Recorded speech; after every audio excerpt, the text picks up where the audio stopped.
Ladies and gentlemen, welcome to another and very special edition of the Routine Episodes. I'm Vaughn with Ballroom Mastery, and I want you to smash that like button, dance all over to the subscribe, and make sure you share this video with everyone. And also leave a comment as you're going through it. Now today I'm joined by the fabulous Miss Brittany. How are you today? Good. She's ready to do a waltz. I hope you are too, because in this special edition, it is the beginner level. So sometimes people confuse the word basic with beginner. They're not really related, okay? So I figured it's about time we do some really special introductory figures for people who are literally like this.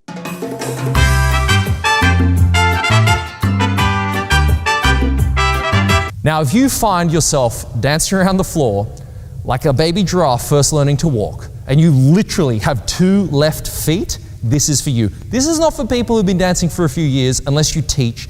This is for you if you're a total newbie to dancing. You're like, I might dabble and try this ballroom dancing thing. Today is the day, my friend. So here's the thing. If you're new to dancing, there's so much technique to learn, and that's what can be overwhelming. So let me rest your fears. All you're going to focus on is the pattern to start with. So we can get our pattern, which is a box. So if you can draw a little box, that's what we're going to dance. There's 6 steps in the box. And then we have a change step, there's 3. And the purpose of a change step is to link one box to another. That's it. It's like Lego. Very fancy, really good looking Lego. And so when we understand how to do the pattern, you can focus on footwork and timing. So with those 3 things in mind, the pattern, the footwork, and the timing, you'll have a much greater degree of enjoyment and success in your dancing. If you can get that pattern working for you and you don't have to think about it, the technique will start to really kick in. Now, technique is as simple and as difficult as footwork. So if you can start to pay attention to the heels and toes, that probably would be the ceiling for what I would classify as like a raw beginner or a newbie dancer, someone who's never done it before. And in our years of dancing and teaching, we find that same problem exists throughout the studio. So there's certainly a good way to learn, and there's a very complicated way to learn.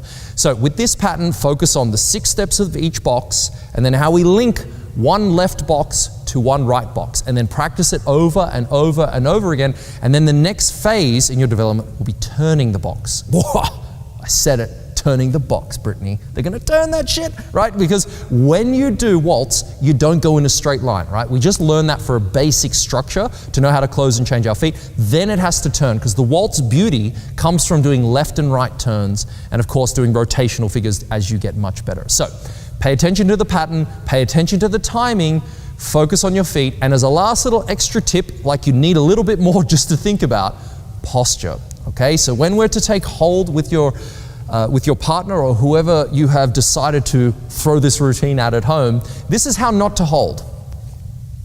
Am I dancing well? No, you are not, okay? So nobody wants to be hung on, no one wants to be felt like they're a lady bag. So make sure you hold yourself up from the waist, really tall core, and then make sure with the hold that the right hand is comfortably rested on the lady's shoulder blade, and then there's no gap. So there's no gap, all right? It's not salsa. You're not trying to hold too low. Do you know what I mean, gentlemen? You want to hold up nice and high. Ladies, you keep your head a little bit to the left, but that's a lesson for another time, and I have videos you can look at about posture if you wish that will help you very, very much. And then the hold is the left hand holding the lady's right hand, and it is actually holding, so don't be weird and have your fingers up in the air. This is just weird being Edward Scissorhands trying to dance the waltz, okay? So hold her hand and keep your elbows out. So you can see that we have a straight line elbow to elbow. That's our goal. Now, even if you're social dancing, you need this because you need balance when you dance. So if we have good posture and we have good footwork and basic principles working, we'll have balance, and that's the key, right? So I've definitely noticed in my years of teaching, the best dancers are shaped from training these fundamentals very, very early.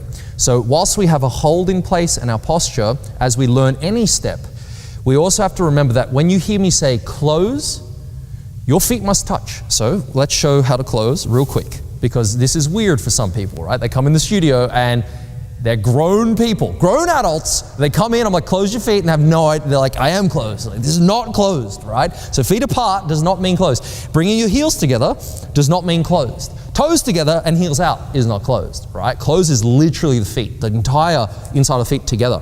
If you can understand that with the pattern and get that to timing, I know that sounds like a lot, but it actually isn't. Once you run the experiment, you will find your dancing just feels so much better because you'll be able to change feet.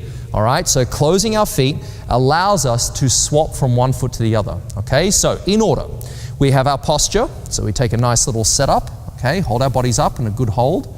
And then we use the pattern. We do the pattern. Keep the pattern in the forefront of our mind. Once that's working, we think about our feet. Are our feet closing or are they slightly apart? And as a partnership, it makes a difference. If my feet are apart and Brittany's feet are apart when we're supposed to be together, the next step won't work. We'll hit each other, okay? And gentlemen, you want a happy lady, okay? You always want a happy lady on the dance floor. Am I right? I think I'm right, okay? So once we have the footwork, timing sits on top of that. So again, you cannot be off time when you dance. It's a no-no. It's just forbidden. It's non-negotiable. It's a fundamental. Always be on time.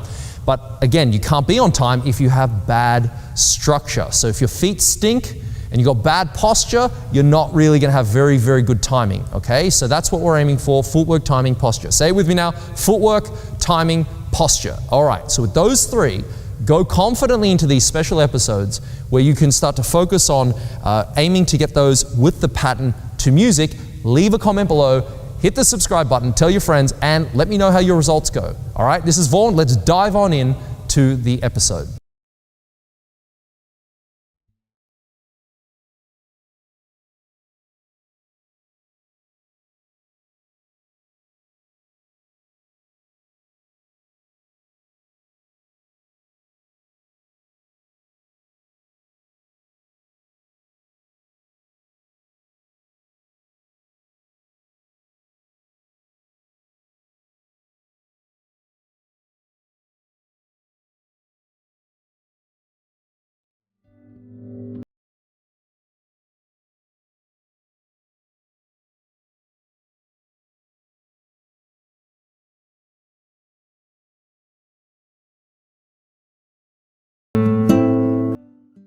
So ladies and gentlemen, welcome to the Raw Beginner Figures and Steps for the Waltz. So we're going to blend two very basic movements, the left foot box waltz and the right foot box waltz. They literally are a box, 6 steps, but to link them, we also include what we call a change step. So pay attention to how we move and then how we link one box to another. Okay, so we start off, gentlemen with the left foot, ladies with the right foot, and we'll go forward first. Forward, side, close, and then backward, side, together. Now, we repeat that. The second box waltz, ladies go back with the right foot, back, side, close, then forward, side, together. Okay, now, unless we want to stay stuck on the spot and chasing our tails, we want to make sure we link the left foot box to the right. So, what we do is a change step. So here's how it happens. I go forward again, to the side, and close and change my feet. Now instead of going backwards, I'll now commence going forward this time with my right foot, and ladies will go back with the left foot. So we're mirroring, we're swapping sides. So I go 1, 2, 3, so forward, side, close, then backward, side, together. Repeat that. Ladies go backward, side, close, then forward, side, together. Okay. Now again, we don't want to stay stuck doing the right foot box waltz. So to link it and go back to the beginning, take the right foot and do another change step, this time with the right foot for the man and left foot for the lady. So now we go backwards, ladies forward. Forward, side, close, and then back side together for the man. And that brings together those 2 steps.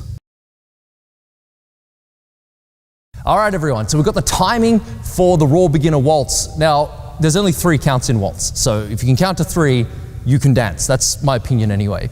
But it's really important you notice as we're learning, I'm going to count to 6 for the box waltz. And then I'll count to 3 for the change step so you know which is where. Okay, so let's start off. Here we go.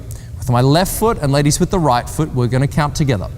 1, 2, 3, 4, 5, 6. That's 1 left foot box waltz. Do another one. 1, 2, 3, 4, 5, 6. Okay, what's next? The change step. So now there's only 3 counts, 3 steps. 1, 2, 3. Now into the right foot box waltz, I can now step forward with the right foot, ladies back with the left, and we'll count to 6 again. 1, 2, 3, 4, 5, 6, and let's repeat that. 1, 2, 3, 4, 5, 6. Now, do you remember what brings the two together? It's the change step. So now, back with the right foot, ladies forward with the left, and we're ready to count 1, 2, 3, and we can start it all again. All right, ladies and gentlemen, thank you for coming. Thank you, Brittany, for coming for a dance today. How did you go at home? Was it, yeah? Or was it, oh my God, I need a bit more work, right? Okay, so for staying this far in the video, I have an extra special treat for you. So here's another tip that will help you avoid disaster on the dance floor, okay? And that is how to close and change your feet. I cannot stress how important this is. In fact, before we even do it, this is what happens when people come into the studio for a bit of a dance with us. We have new classes each month. People get the pattern quite quickly a lot of the time when they understand what we just did, and then they get the timing, and then guess what happens? They smash each other's feet, especially when they go to turn. And then the classic is, oh, I forgot my step. Well, the reason you forgot your step is not because you're trying to literally have a memory test on your steps. It's all about weight. So if you can just stand with your feet apart, boom, right? On your toes for a minute, right? Feel that. Okay, you need a little bit of balance there. Now, if you can close your feet together for me, so close your right foot to your left foot, boom, boom. There you go. Okay, so still on your toes. Now, when your feet close like that, that is the foot that should lower. So the rule that you can write down is the foot that comes in is the one that goes down. Now, you should have your left foot free. There should be no question what foot you have free. It's just so simple. It's like now you know your left foot. The main thing now is which direction you're going, forward or backwards on the next step. And that's the secret of understanding ballroom dancing, okay? Because if you dance with flat feet, you're screwed. It's not going to work. You'll have no idea what to do. So if you go on your toes again, right? It's up on your toes. All right, Brittany, you stay there and I'll just go here. Okay, this time we're going to close our left foot to our right foot. Let's go the other way. So left foot to the right foot, boom, boom. And then close that foot and lower it to the ground. You should have your right foot free. And because of that, you now know that's the foot you're about to use. So there's no weird like tap dancing. And so if we're doing our box waltz, and I go forward on my left foot, ladies go back on the right. 1, I go up onto my toes, I close and I lower. Which one do I lower? The one I just used. My left foot comes in, the lady's right. Boom shakalaka, we have the correct foot. So now, Brittany can come forward, I can go backward. We can do our next box to the side on a toe. Up we go, close, which foot and lower? Gentleman's right, lady's left. And because of that, we always have the correct foot free. So because you've stayed this far into the lesson, there's your extra bit of goodness. So remember the basics. We have our pattern, okay? You gotta remember the pattern, write it down. We have our timing, and we have the way we hold our body and our posture. So footwork, timing, posture is where we're going. Now, there's so much more we can develop throughout all of this, but as a basic structure, even as professional dancers, you can find so much to do within that. So don't treat this lightly. It's very, very good for your dancing development, particularly when we get into turning. So use this as a little warm-up if you're already an experienced dancer, and then proceed to the other routine episodes on the waltz to start to notice what a basic, meaning basic syllabus routine looks like, but notice the weight changes, okay? 99% of the time, there's a closing action and the weight change happens, and then off you go, all right? So, with that being said, make sure you subscribe, share this with your dance friends. Thank you for being here, and we'll see you in the next episode where we master the art of ballroom and Latin dancing.